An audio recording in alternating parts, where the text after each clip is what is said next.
ഉയിർപ്പ് നാലാം ചൊവ്വ. മർക്കോസിന്റെ സുവിശേഷം 3-ാം അധ്യായം 13 മുതൽ 19 വരെയുള്ള വാക്യങ്ങളുടെ വിശകലനം. അപ്പോസ്തലന്മാരെ വിളിക്കുന്നു. തന്നോട് കൂടെയായിരിക്കുന്നതിനാലാണ് അവരെ വിളിക്കുന്നത്. മത്തായി 10:2-4, മർക്കോസ് 3:16-19, ലൂക്കാ 6:14-16, അപ്പോസ്തലപ്രവർത്തനം 1:13 എന്നിവിടങ്ങളിൽ അപ്പോസ്തലന്മാരുടെ പേരുകൾ കാണാം. കാനാൻ ശിമെയോൻ, തീവ്രവാദി ശിമെയോൻ. 2 യൂദാസ്മാരുണ്ട്, ഒറ്റിക്കൊടുത്തവനും യാക്കോബിന്റെ പുത്രനായ യൂദാസും. ഒറ്റിക്കൊടുത്തവരിൽ നിന്ന് വേർതിരിച്ച് കാണിക്കാൻ തദ്ദേവൂസ് എന്ന പേരിലും ഒരു യൂദാസിനെ വേർതിരിച്ച് കാണിക്കുന്നുണ്ട്. നാഥാനിയേലും ബർത്തൊലൊമീയും ഒരാൾ തന്നെയാണെന്ന് പറയപ്പെടുന്നു. എന്തായാലും അപ്പോസ്തലന്മാരുടെ എണ്ണം 12 എന്നതിൽ തർക്കമില്ല.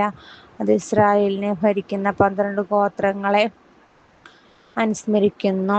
പഴയ ഉടമ്പടിയെ നവീകരിക്കുന്നതിന്റെ പ്രതീകാത്മകമാണിത്. ആദ്യത്തെ ആകാശവും ആദ്യത്തെ ഭൂമിയും കടന്നുപോയി. വിശുദ്ധ നഗരമായ പുതിയ ജെറുസലേം ഇറങ്ങി വരുന്നത് ഞാൻ കണ്ടു. ഇതാ, ദൈവത്തിന്റെ കൂടാരം മനുഷ്യരോട് കൂടെ. അവിടുന്ന് അവരോടൊത്ത് വസിക്കും. അവർ അവിടുത്തെ ജനമായിരിക്കും. പഴയതെല്ലാം